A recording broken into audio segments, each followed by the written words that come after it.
Hello everyone, hope you're having an amazing day. So it's another Godforge video. Today we're gonna look at Disruptors. Disruptors are the debuffer and crowd control heroes of Godforge. Therefore, they should be amongst the best heroes and most useful one in the game.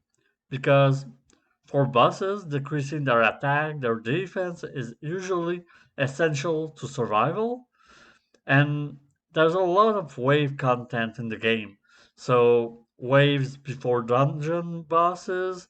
The Tower of Strife is wave-based content, and it's going to be super useful since there's banner champion that you get from Etherstone, Chaos, or Order One that are specific to that tower. It means that getting those champions early mid game, widening your roster will be super useful to progress in a lot of content, probably. At least it's my theory. So having those crowd control champion to really help you progress into the waves. Campaign also will be super useful since it's a story driven campaign ever evolving. It means that as you progress through campaign, you're gonna face pretty tough teams and you're gonna want pretty strong teams to defeat them. So why aren't disruptors more loved? Do they have secrets hidden in their kit? Or is it just not a place for them yet in the game? So let's dive in. So the first one we're gonna look at is Loki. Poor Loki. He's clearly not Avenger style Loki. His kit is kind of really strong on some aspects and really weak on others. So let's dive in. We're gonna start with the core, Dreamweaver. Place sleeps on all enemy for one turn. Sleep is actually extremely good because sleep makes the enemy lose his turn, but also and mostly you deal 30% more damage to that enemy. So that's a big weakened debuff in itself. 30% increased damage on a sleeping enemy, that's huge for any nuker. Then, the rest of the core, if the target is already under sleep, increase its duration by one turn, and steal 10% of the target's turn meter. That's the big problem with its core. You're probably not gonna run multiple sleep champion in the same team, and you're never gonna get to Dreamweaver before the enemy actually takes one turn to increase the duration of sleep. Therefore, the second part of the passive of the core is actually useless. And that 10% steal is only applied if the enemy is under sleep. But what you really need would be to actually decrease the turn meter. So placing sleep and decreasing turn meter of enemies so that your nuker can use that 30% buff and nuke them would be way better. Way better than actually have that kind of increased mechanic that probably will never see the light of day. Then, Trickster Deflection is basic. So attack one enemy and place Charm on the target for one turn. Charm is actually quite useful. So the next attack that would hit Loki will hit the person on who we placed Charm. So if we place Charm on, let's say, a Reviver, and the next attack is the Nuker, well, the Reviver is gonna take the Nuker attack, which is quite useful in a lot of situations, at least on wave-based content. The problem is that Charm is only one attack. So it's not one turn, it's one attack.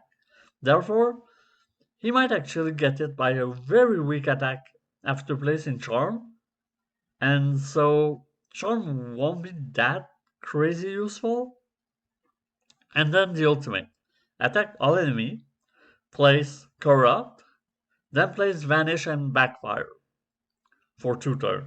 So, first of all, Corrupt is interesting, but Vanish kind of is counterproductive to the basic attack where you're putting Charm in the first place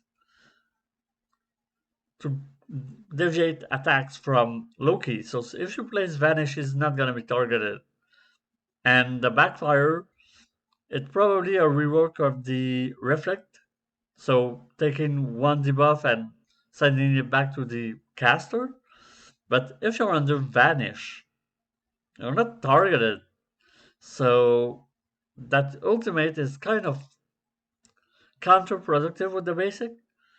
If you would place Taunt with Phoenix, so hit me, but I'm placing Charm, so you're not actually hitting me, but you're hitting one of your colleagues.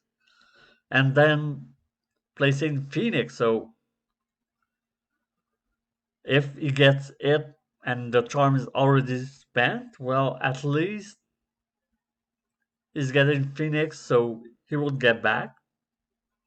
It will make a little more sense, but basically, the core, the ultimate, the basic, they all work kind of separately, and they don't really synergize well.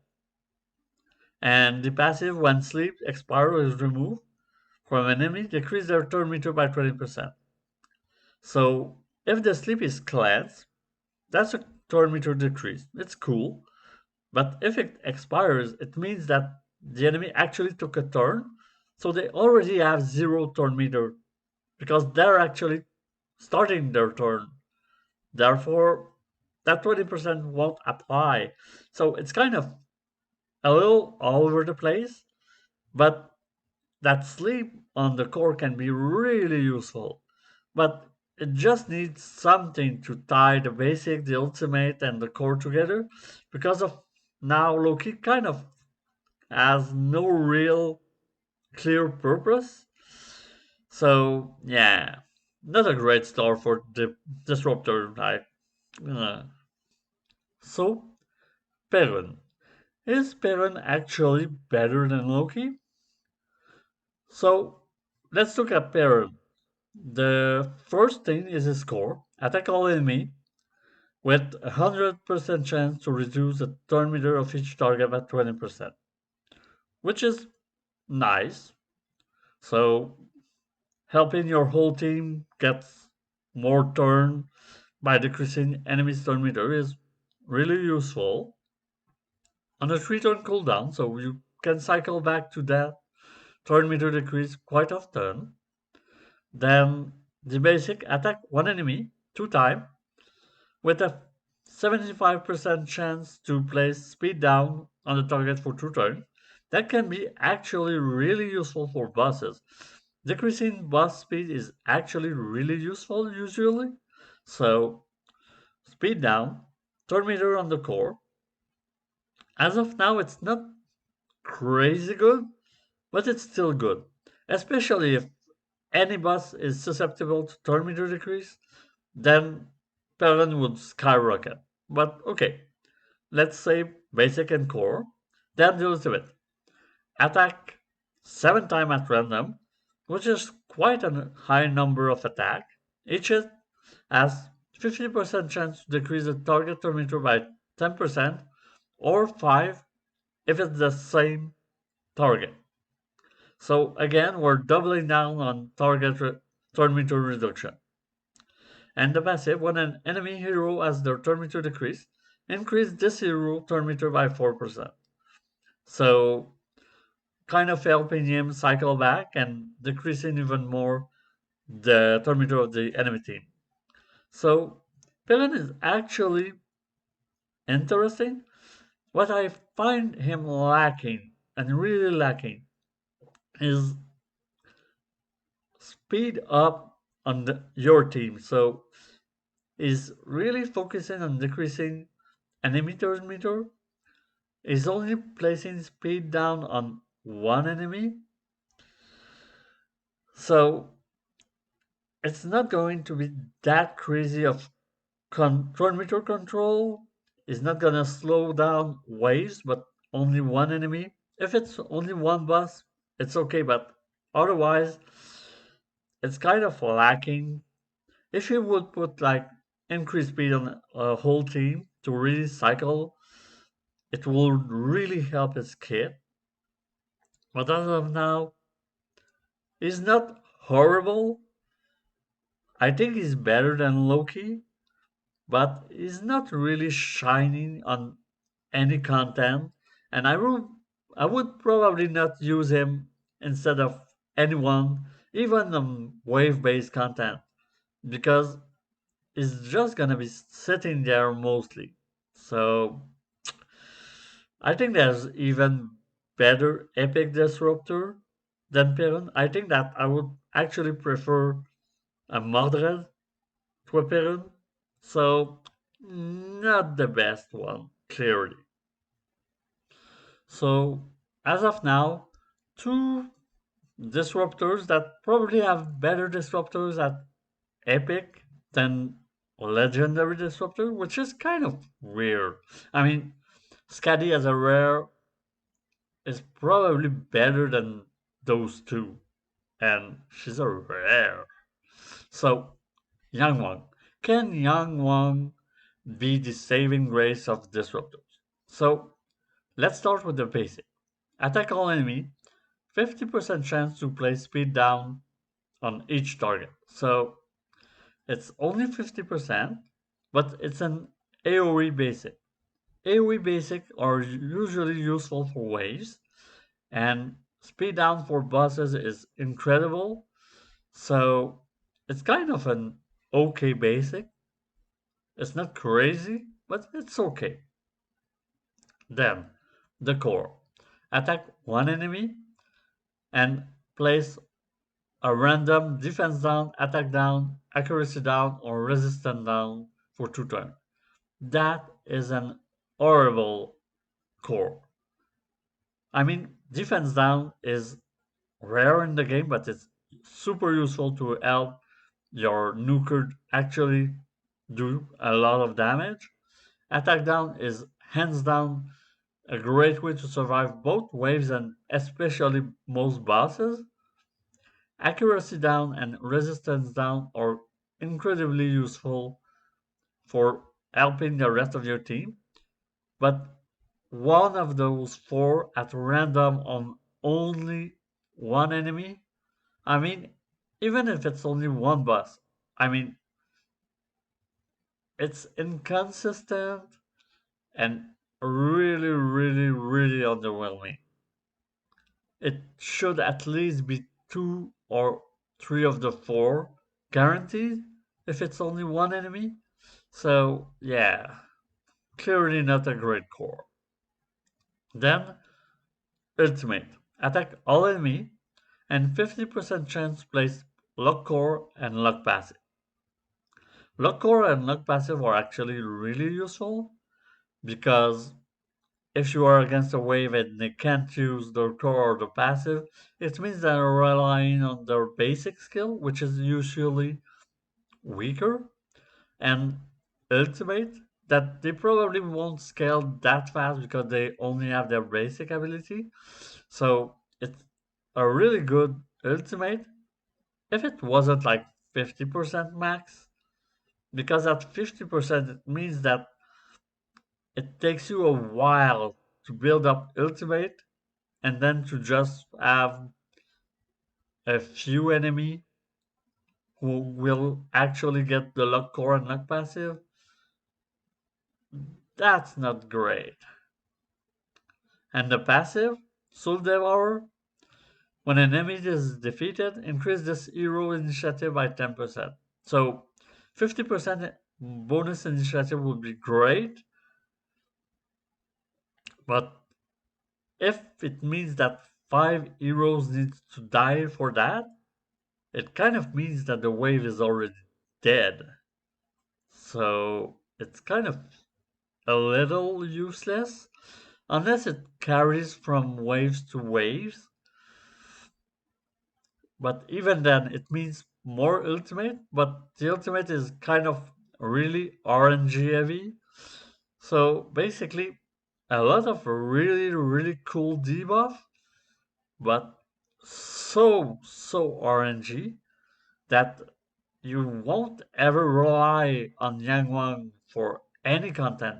Is so unreliable that he probably won't ever make it in any teams.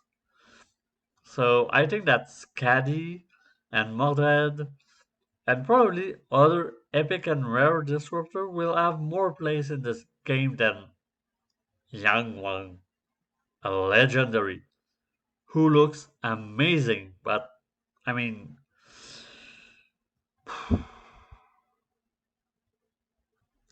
okay, so stay with me. Can Pazuzu actually save everyone? So let's start with the passive of Pazuzu. When an enemy gains a buff, increase the hero turn meter by 10%, and if the enemy gains 3 buff in one turn, this hero gains an extra turn. So basically, if an enemy gets 3 buff in the same turn, so someone gives him 3 buff, Pazuzu actually gets an instant turn and will use his basic or his core. So great, okay, that's a cool passive. What's the basic? Attack one enemy, place accuracy down, okay, and remove one random buff. Okay, so if he got a turn because the enemy got 3 buff, he's taking one random one away. Not great, but not complete crap, but yeah, it's an okay basic with emphasis of a low okay. Okay, the Withering Storms, the core. Attack all enemy, place corrupt, and if the target is order, place fear on them. So for the order tower, it's gonna be great. You're always gonna be facing order heroes, and you can attack AoE and place both corrupt and fear on them. That's great, but if the enemy isn't order, then half of that core isn't useful. So okay, it's kind of very situational. Then Demon King's command, the ultimate. Attack all enemy 3 times. Each hit has 75% chance to place vulnerable, acid, and curse. That's actually a very good ultimate, especially if paired with someone who's placed a lot of bleed. That would mean like vulnerable would increase both the acid, the bleed. You would get the damage from both the bleed and the acid, so it's a lot of max HP. So it's actually a very good ultimate. So really great. Vulnerable, acid, and curse. So you pair him with a good bleed champion, and it could actually melt waves or bosses by having both the vulnerable, the curse, and the acid in combination with a good bleed champion. It could be amazing. So the ultimate is kind of his saving grace, but there's still a little more to his kit that would need to make him really stand out with all the great heroes that we have in legendary category. But at least he has a really good ultimate that can be really useful with a lot of meta champions. So Pazuzu is actually kind of good, but his basic is still a little underwhelming. But at least a really, really good ultimate. Okay, so Hades. Surely Simon, Hell Hades himself, can't have let Hades be an stock joke. No, clearly Hades should be clearly one of the best heroes in the game. I mean, Hell Hades, come on. So let's start with the passive. At the start of this hero turn, place curse for one turn on the enemy with the highest attack. So basically, the biggest damage dealer should be the one with the highest attack, probably. And when an enemy under curse is defeated, place another curse on the next highest attack member.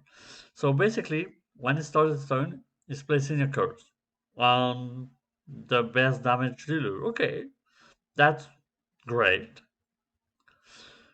So then, it's basic. Attack one enemy with a 50% chance to place sleep. And as we see, sleep can be quite nasty because sleep, you lose both your turn, but you also receive 30% damage. So it's a 30% damage buff for your team against the sleep enemy. So that can be quite useful if the enemy is susceptible to sleep. So not bosses probably, but for waves it's still a decent. Like you can sleep the biggest threat of the enemy team, and then your nuker can really shine and take him down. So not quite reliable, but still decent. Then Torrent of Soul, the core. Attack all enemy with a 100% chance to place Despair. So basically, Despair, you're losing your turn. And you cannot receive positive buff or effect. So AoE Despair is actually great on waves. Also place Lock Ultimate for one turn on enemy or the curse. So basically the highest attack damage dealer that the enemy team had will have Lock Ultimate. So unless boss can be Lock Ultimate, it's kind of niche because you probably have already Despair, the enemy attacker. So locking is ultimate for the same duration of the Despair is kind of not that useful unless curse and lock ultimate would work on a boss, then it's great for both waves and boss, but otherwise it's kind of meh. Then the ultimate Misery of Orcan. Attack all enemy 2 times. First hit will decrease the target's turn meter by 20%. That's great. The second attack will place speed down. Great also for bosses and for waves. It means that you're slowing down the whole enemy waves and you've just decreased the turn meter, so that's great. Also place initiative down for 2 turn on enemy under curse. So that can still be great for bosses. So speed down, initiative down on a lot of bosses will be kind of the most wanted debuffs.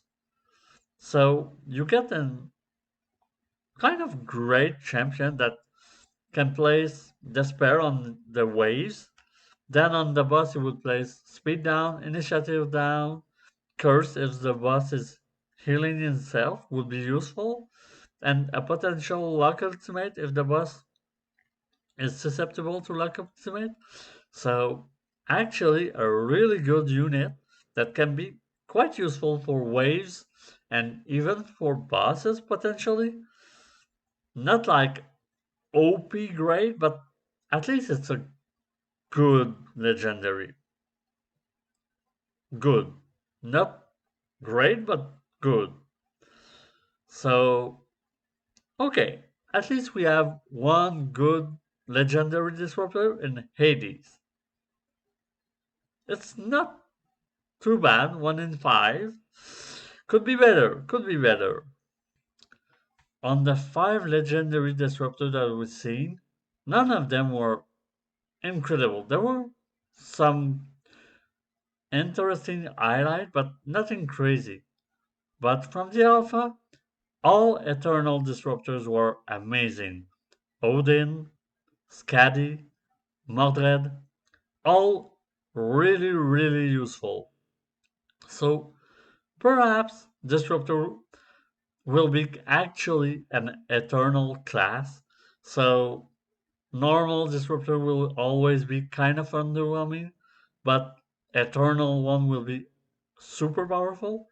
That might be because crowd control can be so powerful that making good disruptor heroes might make them too strong, so they kind of reserve really good disruptor kit to eternal ones.